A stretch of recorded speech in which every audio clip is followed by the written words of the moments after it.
मैं तो बार बार कहता हूं मोदी जी से कि भाई मोदी, तुम में इतनी मन की बात करने की इच्छा है, अपनी लुगाई से तो मन की बात कर नहीं पाए जो बाबरे हो के हमसे कर रहे हो।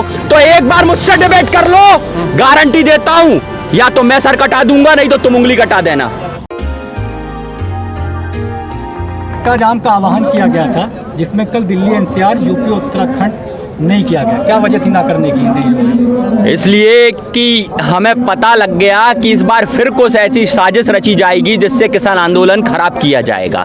इसलिए किसान आंदोलन को बदनाम करने की जो साजिश है लगातार ये लोग बुन रहे हैं। तो ऐसा नहीं है, कहीं से जानकारी हमें भी मिल जाती है और हम इसलिए ऐसी इस बार जो 26 जनवरी को जो हो चुका, हम नहीं चाहते फिर ऐसी कोई बदनामी झेलना पड़े, इसलिए इसको हमने रोक दिया था।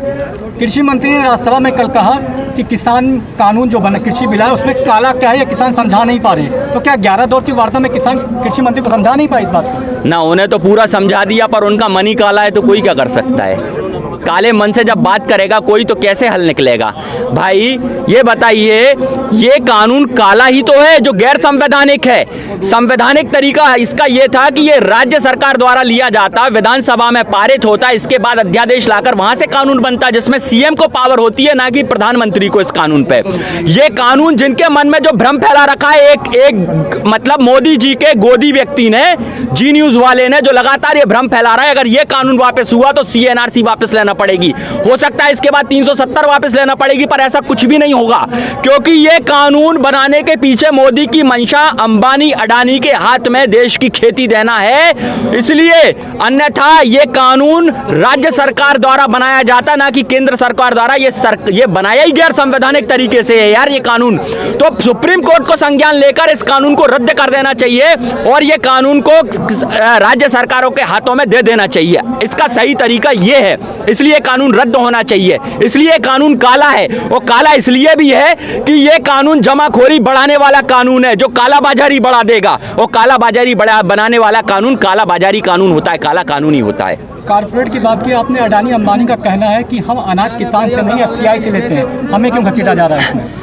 कहाँ एफसीआई से लेते हैं? अभी नए बिल के अंदर क्या कहते हैं, ये जो एफसीआई है उसके समानांतर क्या कहते हैं, प्राइवेट मंडियां भी लगाई जाएंगी।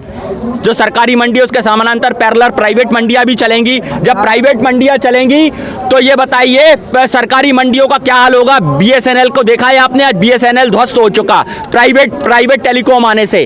तो भाई सरकारी विभाग खत्म हो जाते हैं जब प्राइवेट विभाग वहां पर जगह लेते हैं, क्योंकि फिर उन्हें लाभ पहुंचाया जाता है। और जब उसके प्राइवेट मंडी में अनाज चला जाएगा तो जो पिछले 5 साल से आप लोग देख रहे हैं साइलो बन रहे हैं, ये अनाज उसमें जाएगा। और जो व्यक्ति आज नेट बंदी कर सकता है वो कल को अनाज बंदी भी कर सकता है देश के किसान के साथ। तो ऐसा हम नहीं होने देंगे, उससे पहले हम इस कानून को वापस कराएंगे। और राज्यसभा में जी तो कृषि मंत्री ने ये कहा कि एक ही स्टेट का आंदोलन है, पूरे भारत का नहीं। शायद उन्हें ये पता नहीं है, देश की आज़ादी में भी इसी स्टेट का हाथ बहुत बड़ा था। तो फिर ये कह दें कि ये आज़ादी उन्हें स्वीकार नहीं है, चले जाएं अंग्रेजों के यहाँ, कर ले गुलामी वहीं जाकर। आज जो टिकैत साहब ने स्पीच दी जी, उसमें कहा कि अपने अपने गांव से एक एक मुट्ठी मिट्टी लेकर यहाँ पे आए। हाँ। इसका क्या असर पड़ जाएगा? देखिए, किसान मिट्टी से जुड़ा होता है और वो मिट्टी की कीमत जानता है। तो वो ये मिट्टी की कीमत यहाँ भी बताना चाहता है। एक मुट्ठी मिट्टी में उसका पूरा जीवन बसता है। वो मिट्टी उसके लिए मातृभूमि होती है और भूमि माँ है। और माँ को यहाँ की माँ को यहाँ से और यहाँ से वहाँ से एक संबंध बनाना चाहता है दिल्ली से अपना। वो हिंसा नहीं चाहता। मैं बार बार कह रहा हूँ, जो किसान पेट की आग बुझाना जानता है वो देश में आग नहीं लगा सकता। समझना होगा लोगों को। जब पुलिस ने कील लगाई थी उसे उखाड़कर कल टिकैत साहब फूल की खेती की थी, आज उसके आगे बैरिकेडिंग कर दी गई, इसको किस तरह देखते हैं? उस पर भी पैरा लगा दिया सरकार ने। देखिए क्या है, ये जो विदेशी दबाव था, उस दबाव के चलते ये लोकतंत्र में से कील तंत्र को निकाला गया। क्योंकि मोदी के दिल में जितनी कीलें थी वो हम पे चुभाता जा रहा है। लेकिन अब वो साक्षात कीलें रोड पे भी देखने मिली। तब उनके ऊपर जब ट्वीट पे ट्वीट आए तो उन्हें लगा कि शायद मैं घिरने लगा हूं, और उनने वो कील हटा ली। और हमने भी बता दिया कि तुम हमें कितनी भी कील लगाओगे, लेकिन ये किसान है, ये फूल ही लगाएगा, वहां पे फूल ही लगाएगा आपके लिए। एक तरफ तो आप कह रहे हैं कि ये जो आंदोलन है वो अहिंसात्मक है, हाँ, अहिंसावादी है, और एक तरफ आप कभी चक्का जाम कर रहे हैं, कभी ट्रैक्टर परेड कर रहे हैं। तो ये क्या सरकार पे हिंसा बनाने का दबाव नहीं हुआ क्या? भाई विरोध करने के तरीके यही सब तो होते हैं। ये बताइए, आज यहाँ पर बैरिकेड्स कर कर पूरे दिल्ली की जनता को परेशान किया जा रहा है, पूरी दिल्ली की जनता को परेशान किया जा रहा है। तो हम बताना चाहते हैं वहां पर चक्का जाम करके कि हमने दिल्ली की जनता को परेशान नहीं किया। ये सरकार ने जबरदस्ती 3 लेनें खुली हुई हैं, इसके बाद भी यहाँ पर बैरिकेड्स लगा दिए हैं। और कहीं ना कहीं ये लोग हमें आतंकवादी घोषित करना चाहते हैं। तो मैं कह देना चाहता हूं भाई, आपकी इंटेलिजेंस ब्यूरो क्या कर रही है? आपकी जो इंटेलिजेंस ब्यूरो जो देश के किसान की अनाज में बारूद ढूंढ रही है, उसको पुलवामा में आरडीएक्स नहीं दिखता। उसको एयर स्ट्राइक करते समय जो अर्नब गोस्वामी को चैट मिल गई पहले से, उसकी जो लीक हुई, क्या वो नहीं दिखती? तो आप बताइए, सबको समझ आ रहा है, सब आंखों से देख रहे हैं कि देश के अंदर किस कदर जमीन बिक चुके हैं। अब बात जमीन की है, तो जमीन तो हम नहीं बिकने देंगे, चाहे कुछ हो जाए। किसानों को नोटिस क्यों जा रहा है? किसानों को नोटिस क्यों जा रहा है? किसानों को नोटिस दबाव बनाने के लिए जा रहा है। मोदी जी जो अपनी गंदी हरकतें हैं ना, वो लगातार दिखा रहे हैं और वो दिखाते रहेंगे, लेकिन हम भी फूल बरसाते रहेंगे। देख लेंगे जोर कितना बाजुए कातिल में है। सरफरोशी की तमन्ना अब हमारे दिल में। हाँ, तो आपको भी नोटिस गया है? नोटिस आया है ना, 107, 16, 151 के नोटिस डाले हैं ना, डालने दो घर वाले। तो मीडिया भाई नोटिस से क्या होता है? ये मेडल है, मेडल। जिसको नोटिस जा रहा है उसको एक मेडल मिल रहा है कि वो इस आंदोलन का सारथी है, इस आंदोलन का समर्थक है। मैं तो कहता हूं अगर इसमें कुर्बानी जाती है तो ये शहादत है, तो अच्छी बात है ना। मैं तो बार बार कहता हूं मोदी जी से कि भाई मोदी, तुम में इतनी मन की बात करने की इच्छा है, अपनी लुगाई से तो मन की बात कर नहीं पाए जो बाबरे हो के हमसे कर रहे हो। तो एक बार मुझसे डिबेट कर लो, गारंटी देता हूं, या तो मैं सर कटा दूंगा, नहीं तो तुम उंगली कटा देना। पहले ट्रैक्टर परेड, हाँ। फिर चक्का जाम, अब अगली तैयारी क्या है? अगली तैयारी आप देख लेंगे, गुप्त चीजें होती हैं, एकदम थोड़ी सार्वजनिक करेंगे।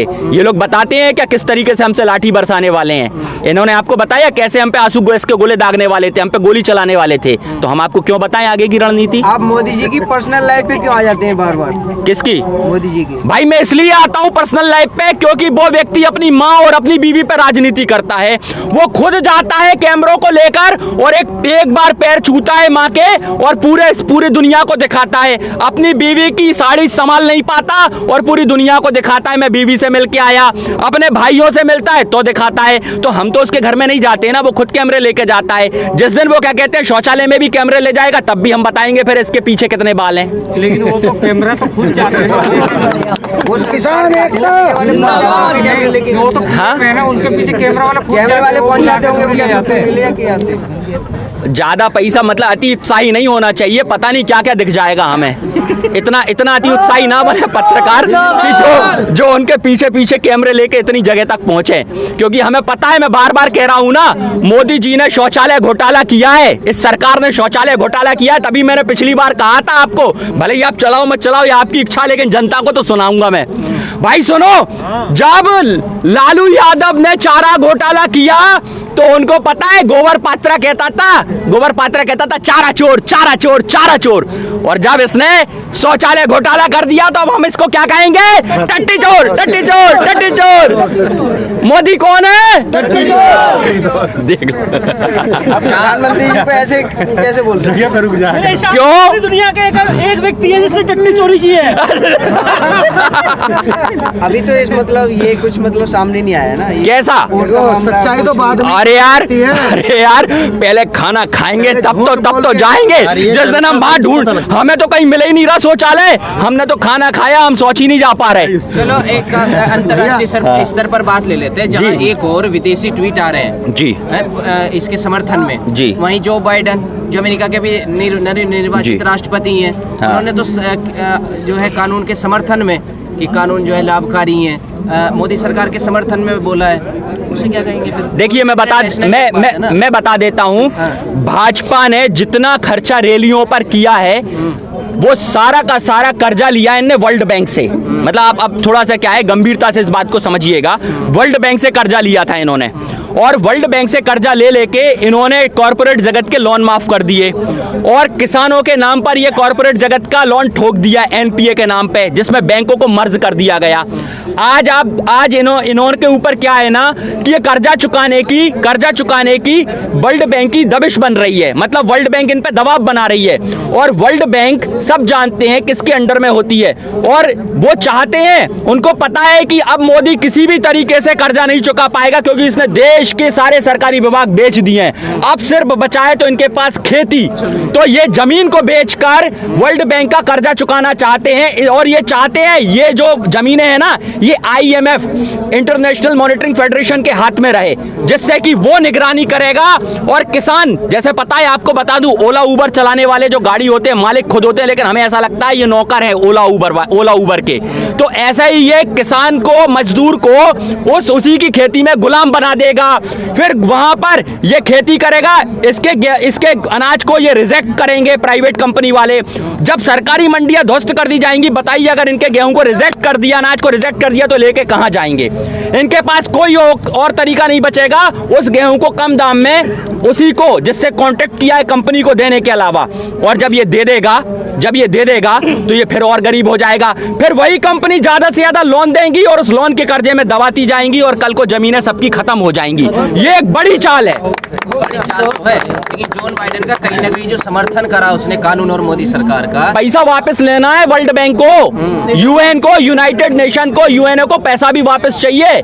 इसमें सबकी दखल होती है और वो चाहते हैं जो 1906-7 में अंग्रेज जो अधूरा काम छोड़ गए थे ना, इस कृषि कानून को लेके आए थे, उस समय बड़ा आंदोलन चला था और उसके बाद ये दूसरा आंदोलन है। तो ये मोदी ने वो आंदोलन को सफल कर दिया जो 1906-7 में अंग्रेज अधूरा छोड़ गए थे हमारी खेती को गुलाम करने का। लेकिन ये किसान जाग गया है, किसान समझ चुका है, इसलिए ये आंदोलन को इस तरीके से जमीन को जाने नहीं देगा और आंदोलन सफल करके मोदी को वहां ले आएगा जहां से ये आया था, जो ये कहता था ना चाय बेचता हूं, इसको इस बार चाय बिकवाएंगे, चाय बिकवाएंगे। और सुनो चाय भी बिकवाएंगे और अब किसान इसको दूध भी नहीं देंगे। बहुत बढ़िया। तो काली चाय मोदी जी की वापसी हुई, 7 साल हो गए सरकार को। हाँ। 2019 के मैनिफेस्टो में ये बिल था, स्वामीनाथन रिपोर्ट की भी चर्चा की गई थी, इसे लागू करेंगे था जो मैनिफेस्टो था उसमें ये बिल था। तो क्या ये विपक्ष की नाकामी है कि विपक्ष मुद्दे को उठा नहीं पाई या किसानों को समझा नहीं पाई? देखो यार, किसानों के नाम पर राजनीति सबने की है पर किसानों को फायदा हकीकत में किसी ने नहीं दिया। किसानों की आय आज आजादी के बाद से मात्र 19% बढ़ी है, लेकिन खर्चे जाने कितने 1000% पार कर चुके। अभी पिछले मोदी शासन में ही क्या कहते हैं 500% महंगाई बढ़ गई। पेट्रोल के दाम देखिए कितनी तेजी से उछले हैं, जो 65 थे वो आज 100 पहुंच गए हैं। तो महंगाई 500% बढ़ी है, इतनी तो आमदनी भी नहीं बढ़ी। तो भाई जब पेट्रोल डीजल लगता है कि नहीं लगता ट्रैक्टरों में, यूरिया पे रेट बढ़ा दिया, नाइट्रोजन रेट बढ़ा दिया, मतलब जलने वाले खाद बीज सब महंगे कर दिए। लेकिन जो लागत का 1.5 गुना जो किसान मांग रहा है, क्या गलत मांग रहा है, वो तो इनने नहीं किया। तो इसलिए महंगा करा ना ताकि आप ऑर्गेनिक की ओर जाए, ऑर्गेनिक खेती पे ध्यान दें। तो इतनी तो गाय नहीं है जितना ये गोबर हम लाएंगे कहां से? ये गोबर भक्त लाएंगे कहां से? हमारे लिए गोबर लेके आए ना, हम तो कह रहे हैं ना यूरिया के गोबर दो, हम तो करेंगे ना गोबर से खेती। दो तो पहले इन पैसे तो बच जाए, ये तो पहले खा ले पूरा गोबर। 5000 रुपए क्विंटल बिकने वाली सरसों अरे इस समय 150 रुपए। ये देखो भाई इतना महंगा है। आप बताइए आज दूध से ज्यादा रेट गौमूत्र का है, तो इसका मतलब अनाज से ज्यादा रेट तो गोबर का कर देंगे ये। तो ऐसा नहीं चलेगा देश में। तो गाय पालन तो कह रहे पशुपालक मंत्री तो कह रहे नहीं। तो दोगली नीति समझ तो लो पहले। सरकार की दोगली नीति, एक तरफ गौरक्षा अभियान चलाती है, देश का पैसा बर्बाद करती है, और दूसरी तरफ यही गौ कत्ल खाने खुलवाकर लाल मार्केट को बढ़ावा देती है और विदेशों में बीफ निर्यात करती है। यही कंपनी एक तरफ नशा मुक्ति केंद्र के नाम पर सरकार खुद नशा मुक्ति के नाम पर देश का पैसा बर्बाद करती है और दूसरी तरफ दारू के ठेके खोलती है। ये दोगली सरकार है। इस पर कैसे विश्वास किया जाएगा? अरे जिस पे उसकी पत्नी ने भरोसा नहीं किया, हम भी भरोसा नहीं कर सकते। माफ कर दो मोदी। 26 के बाद आंदोलन, 26 घटना के बाद 28 को जब जाके सिगरेट आंसू निकली, उनकी भावना का अपील ने आंदोलन को अलग तरीके से, तो जो दिशा आंदोलन की बदली है, क्या लगता है आने वाले चुनाव पे इसका असर पड़ेगा? और बिल्कुल, चुनाव तो अपनी जगह है। जिन लोगों को हमने चुना था, जिनको हमने चुना था, अब उन्हें हम चुन कर निकालेंगे। और चुन चुन कर बताएंगे कि उनकी औकात क्या थी। सेवा करने आए थे ना, उनसे सेवा करवाएंगे। सेवा निःशुल्क होती है, सेवा पैसे में नहीं होती, ये सुन लीजिए। अगर सेवा करने वाला, आज मैं आपको दिखा दूं, यहां पर सेवा चल रही, इसे कहते हैं लंगर सेवा। अगर लंगर सेवा चलने के बाद अगर वो ये कहें लाओ 5 रुपए, तो वो धंधा हो जाएगा, जैसे रेस्टोरेंट चलते हैं। तो भाई इतना ही अगर इन्हें सेवा करना है, हमने पीले चावल नहीं दिए थे विधायक सांसद बनने के लिए, आपको सेवा करना है तो निःशुल्क कीजिए। ये पेंशन किस बात की ले रहे हैं, ये तनख्वाहें किस बात की ले रही है, सेवा नहीं है, ये तो व्यापार चल रहा है। और खुले मन से राजनीति को कहना चाहिए कि हम व्यापार कर रहे हैं, ये व्यापार कर रहे हैं, ये लोग व्यापारी लोग हैं। अब आप जी। सरकार से क्या चाहते हैं? हम सरकार से चाहते हैं निवेदन पूर्वक कि ये काला कानून वापस ले लीजिए, देश के किसान को बचा लीजिए।